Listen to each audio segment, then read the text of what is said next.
Социальная сеть ВКонтакте снова заработала по-осетински. Недавно администрация закрыла доступ к национальному интерфейсу. Его отключили из-за большого объема новых слов, которые требовали перевода.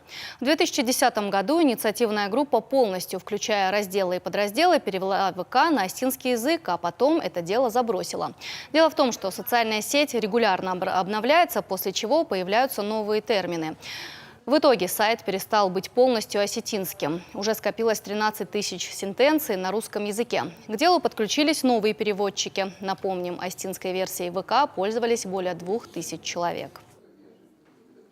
Люди в свободное время переводят строки с русского языка на осетинский. Таким образом пополняется этот интерфейс. Хотя кажется, что вроде бы там не очень много, на самом деле внутри это более 30, наверное, тысяч строк. То есть работа довольно большая, и ВКонтакте все время развивается, открываются новые функции.